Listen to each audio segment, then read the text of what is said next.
What's up, guys? Welcome to Chasing Projects. I'm Jeff, and this is your SoCal fishing forecast for Thursday, May 22nd. We got a busy Memorial Day weekend coming up here, and we are almost to what I call the start of the fishing season, which is, we'll call it the 1st of June. And here is your current 10-day forecast. As you can tell, we got some cooler coastal temps still. And you see we have a lot of cloud cover pretty much every single day, burning off in the afternoons. And some of this is going to be coming with a little bit of fog, a little bit of moisture as well. And that's really due to this spring wind we got going on here. So near shore, things might look peaceful. On the outside, things are going to be atrocious, downright disgusting. And that's going to be leaving some of this west wind swell that's going to be making its way towards our local waters. So as you see here, we got anywhere from 15 to 20 knots offshore, intermittent eddy conditions in the morning. That's going to bring your fog and cloud cover, and then the afternoons, the swell's going to switch more of a westerly direction. Sun's going to come out, burn that fog off. So you're going to have these kind of like mixed wind conditions here. Not looking great overall. I can tell you I've been watching these things like a hawk the last couple of days, thinking about going out in the water here this weekend. And this morning, Saturday looks like it might be doable, and now it's not looking so great. So the bad part is you know, I like to always remind everyone, springtime conditions can change pretty quickly. But the overall trend here for the next 5 days is definitely wind, and I don't see that changing. The good news is it looks like next week things are going to potentially lighten up for quite a few days in a row. So, you know, right around June 1st, like I say, the start of the real fishing season. So, see how it pans out. But as of right now, the winds are looking pretty atrocious. This is the current marine forecast out to San Clemente Island. This is not going beyond. This is going basically to 60 nautical miles. And we'll talk about this because it could potentially be worse if you go a little bit further west. But basically, Thursday, the biggest thing we're going to be looking at here is going to be the west swell, guys. There is a long period south swell that's filling in here. It starts at 2 feet, 18 seconds. It makes up to like 3 feet or so. As the weekend goes on, that comes down to 17 seconds. Probably drops down to 15 as it really fills in more like Monday. So probably a better surfing weekend than a fishing weekend. But it's the west swell here is our biggest concern. So Thursday night, west swell, 3 feet 10 seconds. Not terrible. Friday, sort of things kick up a notch. 4 feet at 8 seconds, so getting pretty tight.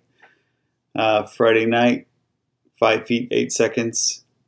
Not great. Saturday, west swell, 4 feet 8 seconds. Saturday night, 4 feet 7 seconds. And it kind of works its way down a little bit here, but then still 4 feet 7 seconds. I mean, that's pretty tight together. If you don't understand what I'm talking about, the 4 feet is obviously the height of the wave. 7 seconds is the time that they are apart. So the time from one peak down to the bottom of the trough and back up to the next peak, 7 seconds. So 4 feet at 7 seconds, pretty tight. And if you have to run uphill into this, you're going to be, you know, going really, really slow depending on your boat.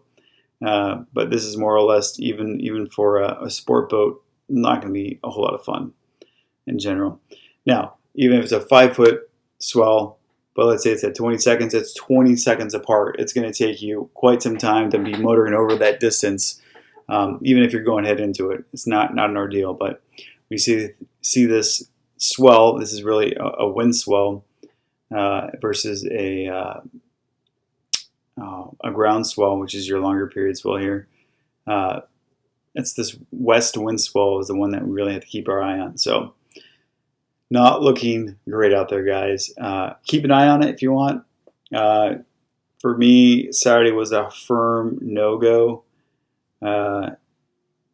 Saturday, we'll see.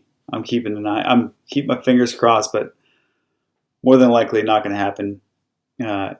even if the wind does stop, let's say Friday after we're blowing 21 knots, and it chills out overnight a little bit, right? We get back to our eddy flow. Although the wind is not blowing west, all that swell that was pushed through here from that wind is still going to remain here, and it's going to be sloppy. And then, so you have a west sloppy swell. Then you're going to have wind chop coming from the south with a 14 knot, so you could probably have a 1 to 2 foot wind chop on top of that. So you're going to have a real washing machine condition out here on Saturday for sure. And then it kicks back up to west at 22 knots. So then you have like 2 to 3 feet of wind chop on top of that, 4 foot swell at 8 seconds. Yeah, it's not going to be nice. So keep that in mind.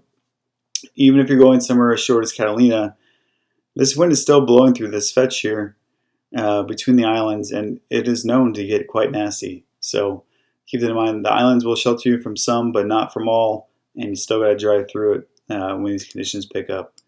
So even though that wind looks a little bit better, it's not about the direction it's blowing, it's about how long it's going to blow for.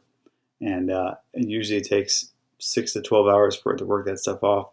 And if the wind blows again, then you're back to the same ordeal, which is why this west wind swell pretty much doesn't go away over the next 5 days or so. So just a quick, brief reasoning behind that. But not all is bad. Quick look at our 8-day temperature chart. I reminded you guys that this wind was not going to hurt us. And you look here, the temperatures have actually risen. We're seeing 64, 65 degree water here. And 2 weeks ago, I was freezing my tushy off surfing at Salt Creek with like 58 degree water. So you can see what a turn this wind is actually helping us. And you look down below, we have plenty of warm water here. This is the 8-day chart. Like I said, when you get cloud cover, these charts run a little bit hot. So even looking at the 1 day, it's showing 67, 68. That's not the case. And if you want to back test this stuff, go ahead and look at the buoys. We have plenty of buoys out here along the coast, and you can measure the water temp on most of them. They're available. And if you use resources like 17foot.com, you go all the way to the top here. Boom, there's a quick buoy list of everything that's going on out here. Actually, some of these even have shortcuts here. So you can actually see the water temps. Boom, 68 scripts near shore. Hey, so that's starting to look like some summertime. That's what I'm talking about. So it's just a quick way to back check what you're seeing on your charts if it actually matches on the buoy. Really simple way. And our chlorophyll chart. Lots of dirty water out there at Nick. And this stuff, we're still pretty green here along the shore. So let's get into our fishing report for now. Man, the last 4 or 5 days, absolutely epic white sea bass fishing at Channel Islands. You guys have been knocking it out of the park pretty much every single day. We've had decent wind, so they're still making it out there without having too much trouble, but I don't foresee that happening over the next several days. There's pretty much a gale warning every single day. So small craft advisory plus. Yeah, just not a pleasurable experience when it's blowing 25. Coming down south, I haven't heard anything from Santa Barbara, but I have a suspicion that there potentially could be some sea bass here. But as I tell you every year, this is a boom or bust island. It's either on or it's off, and unfortunately, if it's off, you wasted time getting to and from, and just a big time grab if it's not going well. So, Catalina, the Carnage is having some boat work done. So they had some squid. I think they're trying to sell it today, if I last read. You can follow them on Instagram, or also always trying to reach them on Channel 11. They had another boat that they were operating that had some squid, but limited. I think they're going to try and sell it if they didn't sell it all today. Check on their Instagram, probably the best way to see where they're going to be posted up and if they have bait. If not, most of those guys are on Channel 11, and they're usually hanging out in front of Avalon, especially on a weekend like this one coming up. Probably still going to be some boat traffic at Avalon. It's just a holiday weekend, you know how things go. But I think the fishing traffic is going to be down based on the weather. But again, just be advised with what we got going on here. Good scores coming as of late. A couple here and there, a couple there at Catalina and the usual spots. Again, try not to blow up anybody's fishing, but if you know where to look for a white sea bass, you know where to look, and I think it's been biting okay. Nothing epic at Cat so far, but it seems like it's a good start to what we've been looking for over the last couple weeks. So just starting to heat up there. Thunderbird, as I mentioned on Instagram, Thunderbird was trying to get their boat off the dock so they could start going out poking around for game fish. And if you're not aware, Jeff Markland runs the boat out of Newport Beach, and they've been off the dock. They've been running their 2017 price, guys. It was like $130 for an overnight. Can't beat that. Most boats in San Diego are charging $200 plus for a 3/4 day. So pretty good deal if you want to hop on that. If they're still doing it, I'd definitely take advantage of it. But just been out here working away, looking for some yellowtail. Not a whole lot of yellowtail per se at the island. Still an occasional one here and there. Just haven't quite made it there yet. But he did absolutely destroy the sea bass last night on live squid. He was able to make squid at the island. There's only like 2 real good places to fish for white sea bass at the island, so you can probably gamble between the 2 which one he was at, or do some of your own homework. But again, we're not trying to blow up anybody's bite, but it's pretty obvious where he's fishing. That's his home turf. So beyond that, there has been some bluefin still hanging around here. We mentioned last week. Let me switch back to our temperature chart here so we can get a little better run. I think the 8-day. We had a good run of mixed grade fish, 40 to, we'll call it 180 over the last week. Pretty consistent. It's been a majority night bite, but a couple bites coming during the day. But you gotta be using the right utensils here. Fly line baits during the day aren't really getting bit, but kite bites, flyers, your typical lure flyers. Don't know if anyone's going to try the Mad Max. I would definitely go for a spreader bar. That'd be a good option. All those utensils for private boats, I would be definitely trying during the daytime. But basically, we had a good pile of fish that started here at the 157. They started working west towards the Condom. Didn't go that far. They ended up rolling back and headed south today, as far south as the Mushroom, or just north of the Mushroom. So I wouldn't be surprised if they slid closer to the 60. Again, this is a 60-mile bank. It's a 60-mile run from Point Loma. So if you're be heading this far, be prepared not only for fuel and supplies, crappy weather too. You're going to be right in that swell, no doubt about it, and potentially worse off than if you're just coming to the island and getting a little shelter here during the day. But yeah, this is a long run. If you're going to do it on a private boat, it better be a big one. But either way, it's not going to be very fun over the next 4 or 5 days with the weather we got going on. To be honest, if you're on a charter, I wouldn't be surprised if you got canceled on if you're on a private boat, and even maybe potentially some sport boats as well. Just that swell is not going to be pleasurable. So there was some sport boats having some pretty good deals, and like the $750 range for 2 days and things like that. Not 2017 pricing, but a couple of these guys are running out there. So if you want to take a chance and go for it, and you don't get seasick like myself, then hey, go for it. But spring fishing is not for everybody. It is what it is. Coronados. There was a little run of fish there today. I like what I'm hearing, but your biggest bet is going to be day to day based on this watercolor here.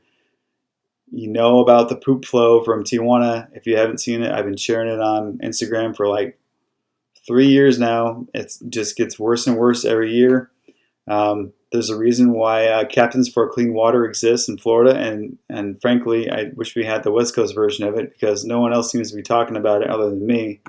But there's been a continuous flow of untreated sewage out the Tijuana Slough into the bay, and that water swirls here and gets pushed around, and I'm sure some of this here, this part of it, is not helping the situation. greening up the water pretty good.